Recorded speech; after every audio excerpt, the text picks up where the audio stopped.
Okay, everybody, we're going to talk about this reset button. So this reset button, this is the back side. I was hoping that we could change the order of its functionality, but it's a normally closed. So as you can see, as you push down on it, that releases, that breaks the circuit when you push down on it, and then when it's up, it's activated. If we look on the bottom side, let's see if I can go upside down here.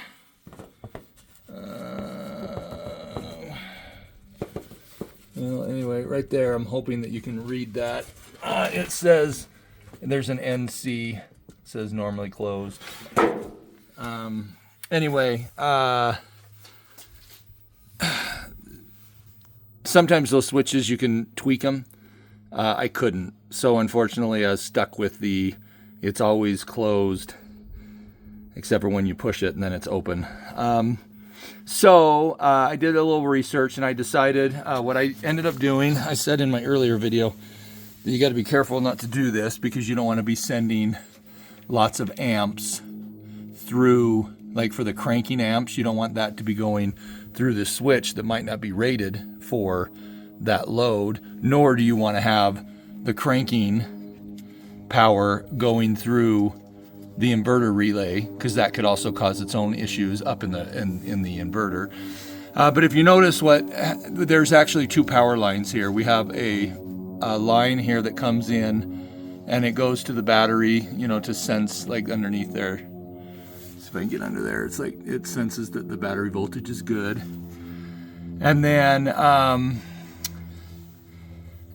what I did was I hooked this switch onto this reset button and then brought it back over, and I just made myself a little connector here just to connect those two together. And so essentially this will always be powered except for when you push the button in.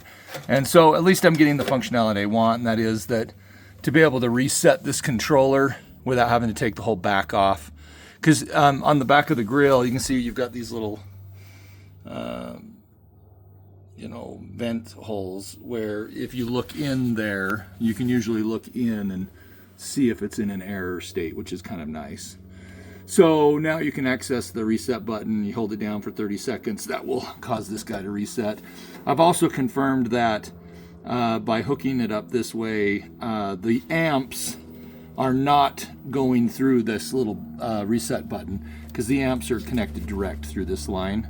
So whenever I crank, and then each of these are on their own separate fuse, this just powers the controller. So it's safe to be able to have that go through the reset button, or the reset button that's over here. So the other thing I wanted to mention is the battery sense. I believe, and because it has the battery sense hooked on here, that if the battery gets low, it will kick off and run the generator. It'll just say, oh, let me run the generator for a half hour or something, to just charge the battery back up, which I believe that's part of this controller. And then a little bit more on this, the 12-hour disable, I believe that's not to run more than 12 hours.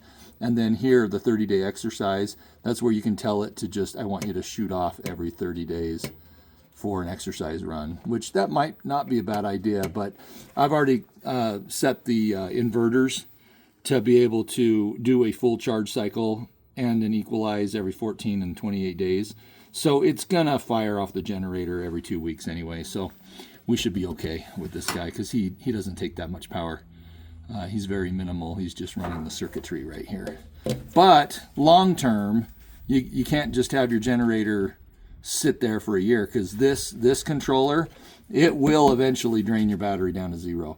But then we have our awesome little trickle charger up there that, probably helps offset that. So anyway, I thought I'd show everyone what I ended up doing.